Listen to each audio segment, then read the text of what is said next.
Mon bien-aimé frère, ma bien-aimée sœur, je crois que par amour pour Dieu, tu restes fidèle, puisque nous avons dit que l'amour de Dieu consiste à aimer sa parole de vérité.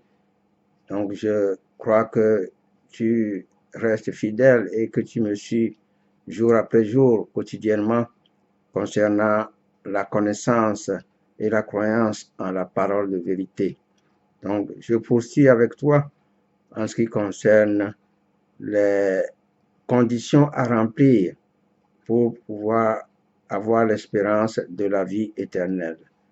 Donc c'est sur ces conditions que nous sommes en train de les connaître et de les étudier. Nous avons vu que la première condition consiste en l'amour de Dieu et du prochain. La deuxième condition est le détachement des choses de ce monde. Et aujourd'hui, nous allons voir la troisième condition. Les deux premières conditions sont les conditions générales dont je t'avais parlé, les exigences générales qui sont communes à toutes les périodes bibliques. Maintenant, à partir de cette troisième condition, nous allons commencer à étudier les conditions spécifiques qui sont spéciales pour notre période. La cinquième période, la cinquième ère, l'ère de la grâce, celle que nous vivons présentement. Donc, et tu vas voir que cette condition ne pouvait pas être exigée dans les périodes qui précèdent la Pentecôte. Parce que dans l'Ancien Testament, Jésus-Christ n'était pas là.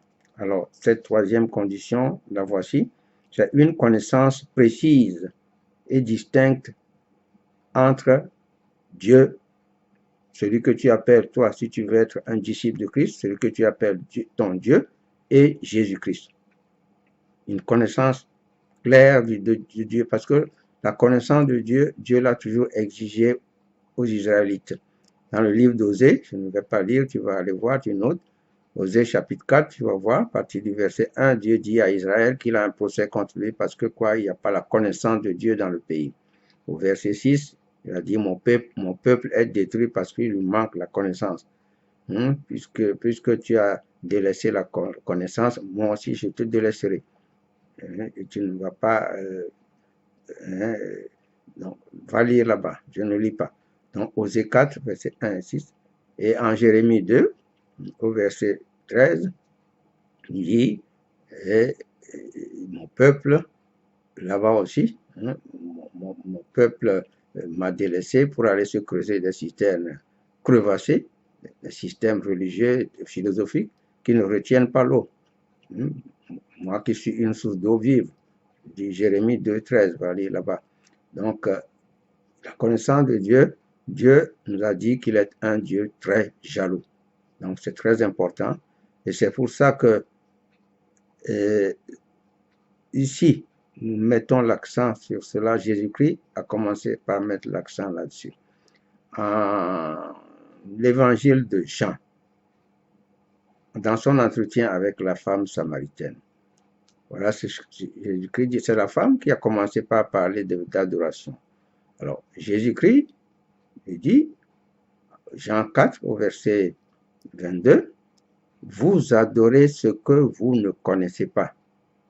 Nous adorons ce que nous connaissons parce que le salut vient des Juifs. Jean 4, 22, on va lire ça. Alors, la remontrance de Jésus-Christ à cette femme qui a commencé à parler d'adoration pour dire nos pères ont adoré sur cette montagne et vous les Juifs vous dites qu'il faut aller à Jérusalem pour adorer. C'est là Jésus-Christ reprend. Vous adorez ce que vous ne connaissez pas. Cette même phrase de Jésus-Christ résonne fortement aujourd'hui dans ce qui est appelé le christianisme. Vous adorez ce que vous ne connaissez pas. Si nous avons dit que le vrai christianisme n'est pas une religion et que les religions ne sont pas ni de Christ ni de Dieu, vous allez bien nous comprendre. Parce que la connaissance de Dieu est importante. Ce que Jésus-Christ avait dit à cette femme samaritaine, il peut le dire aujourd'hui à toutes les religions qui se disent chrétiennes aujourd'hui. Vous adorez ce que vous ne connaissez pas. Et nous adorons ce que nous connaissons. Vous voyez que Jésus-Christ lui-même était un adorateur du seul vrai Dieu. Donc, c'est important. Et plus loin maintenant, dans l'évangile de Jean, toujours, Jean 17, C'est là la grande clé. Il dit là-bas, c'est la veille de son arrestation et de sa crucifixion. Père, l'heure est venue. Jean 17, verset 1. L'heure est venue. Bon, verset 1 dit, après avoir ainsi parlé, Jésus leva les yeux au ciel et dit, qui est-ce qu'il regardait? Pourquoi il a levé les yeux au ciel? Qui était là-bas? Et il dit, celui qui est là-bas, il appelle, il interpelle. Père, l'heure est venue. Glorifie ton Fils, afin que ton Fils te glorifie, selon que tu lui as donné pouvoir sur toute chair, afin qu'il accorde la vie éternelle à tout ce que tu lui as donné. Or, la vie éternelle, c'est qu'il. Il, c'est qui? Tout ce que le Père lui a donné. Te connaissent. Ça revient ici le verbe connaître. Qu'ils te connaissent, toi, le seul vrai Dieu, et celui que tu as envoyé, Jésus-Christ. Mon frère, ma soeur, qui est-ce qui parle ici? Jésus-Christ, le Fils. C'est lui qui a levé les yeux au ciel et dit Père. Donc, il y a le Père qui était au ciel, lui était sur la terre, et il précise bien que c'est le Père qui lui a donné pouvoir sur toute chair afin qu'il accorde la vie éternelle à tout ce que le Père lui a donné. C'est celui qui a le pouvoir qui donne le pouvoir, et c'est lui qui a donné au Fils de donner la vie éternelle. Et maintenant, pour que ceux-là que le Père lui a donné aient la vie éternelle, cette vie éternelle, ça consiste en quoi? C'est qu'ils te connaissent. Ceux-là connaissent qui? Le te-là représente qui? Le Père, qui te connaissent toi, le seul vrai Dieu, et celui que tu as envoyé, Jésus-Christ. Mon frère, ma soeur, je dis c'est capital, c'est Jésus-Christ qui parle ici. Il est cru aujourd'hui dans ce qui est appelé le christianisme comme Dieu le Fils. Dieu le Père, Dieu le Fils, Dieu, et ils sont co-égaux, co-éternels, consubstantiels, même nature. Le Fils dit du Père qu'il est le seul vrai Dieu. Est-ce que ça correspond à la croyance au Dieu trinitaire que le Père est vrai Dieu, le Fils est vrai Dieu, le Saint-Esprit est vrai Dieu? Alors si le Fils est cru comme vrai Dieu dans ce qui est appelé le christianisme, je te dis que le christianisme qui existe aujourd'hui n'est pas fondé par Jésus-Christ, c'est l'empereur Constantin. Donc le vrai Jésus dit que c'est le Père qui est seul vrai Dieu. Or dans le christianisme d'aujourd'hui, le Fils aussi est cru comme vrai Dieu. Est-ce que tu crois que c'est la même chose? Je vais te dire, c'est pas la même chose. Et c'est capital, c'est important. C'est très important. Et il dit, il est lié, il lie ça à l'obtention de la vie éternelle. Et nous sommes en train de parler des conditions à remplir pour hériter de la vie éternelle. Donc, mon frère, ma soeur, que toute ton attention soit là-dessus. C'est Jésus-Christ qui a parlé. Et ce qu'il a déjà annoncé ici, l'apôtre Paul nous le confirme. Si nous allons plus loin, pas plusieurs fois maintenant, l'apôtre Paul va confirmer ça plusieurs fois. D'abord, dans le livre de Corinthiens, 1 Corinthiens, chapitre 8, à partir du verset 4 déjà, 1 Corinthiens 8, il dit, pour ce qui est donc de manger des viandes sacrifiées aux idoles, nous savons qu'il n'y a, il parle aux chrétiens, qu'il n'y a point d'idole dans le monde et qu'il n'y a qu'un seul Dieu. Verset 5, car s'il est des êtres qui sont appelés Dieu, soit dans le ciel, soit sur la terre, comme il existe réellement plusieurs dieux, plusieurs seigneurs. Donc il y a plusieurs dieux, plusieurs seigneurs créés par le seul vrai Dieu. Néanmoins, verset 6, c'est là, pour nous, le nous qui, l'apôtre Paul faisait partie de quel groupe? Les vrais chrétiens, n'est-ce pas? Néanmoins, pour nous, il n'y a qu'un seul Dieu, et il le nomme, c'est qui? Le Père, de qui viennent toutes choses, et pour qui nous sommes, et un seul Seigneur, Jésus-Christ, par qui sont toutes choses, et par qui nous sommes. Vous voyez, pour les vrais chrétiens dont l'apôtre Paul faisait partie, il n'y a qu'un seul Dieu, et c'est le Père. Il ne dit pas que c'est le Père, le Fils et le Saint-Esprit. Et il dit du Fils qu'il est leur Seigneur, à ce groupe-là, un seul Seigneur, Jésus-Christ. Effectivement, je dis, c'est là où c'est une erreur dans la Bible de traduire le nom de Dieu, Jéhovah, par éternel ou Seigneur. Là, ceux qui défendent cette cause ont raison. Il fallait mettre le nom de Dieu partout. Donc, ce n'est pas parce qu'on a remplacé Jéhovah par Seigneur qu'il est, il est le Seigneur de Jésus-Christ. Jésus-Christ peut l'appeler son Seigneur, mais nous, il est notre Dieu. Et Jésus-Christ est notre Seigneur. Donc, pour les vrais chrétiens, il y a un seul Dieu, c'est le Père seul, et non pas le Père, le Fils et le Saint-Esprit, et un seul Seigneur, Jésus-Christ. Et Jésus-Christ n'est pas ce Dieu-là. Donc, voilà, l'apôtre Paul confirme ce que Jésus-Christ nous a déjà dit en Jean 17, au verset 1 à 3, verset 3 tout à l'heure. Et il continue plus loin, si nous allons toujours dans les épîtres de l'apôtre Paul, en Éphésiens, dans le livre d'Éphésiens, au chapitre 4, Éphésiens chapitre 4, verset 5, suis bien, note ces références et tu vas les lire toi-même. Il y a un seul Seigneur, c'est ce qu'il vient de nous dire. Le Seigneur, c'est qui? Jésus-Christ.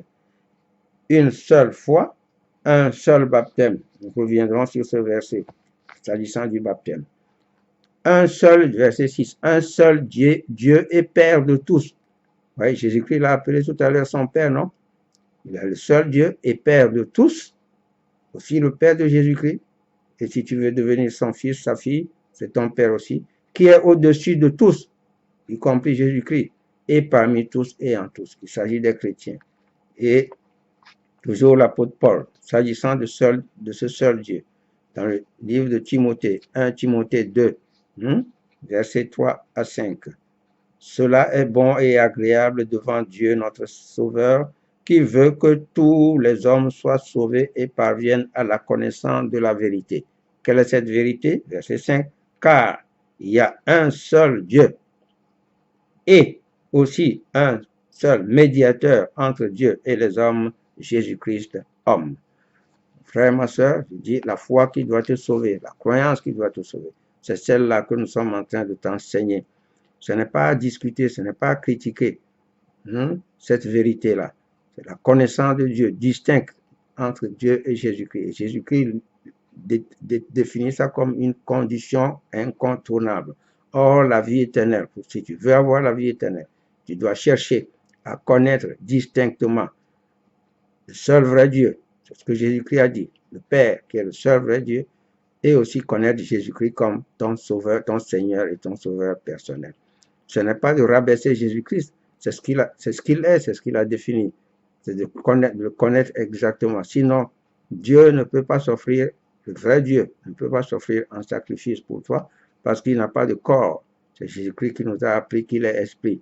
En Jean 4, où nous avions commencé, tu peux y aller, Jean 4, tu vas voir là-bas, il dit Dieu est esprit.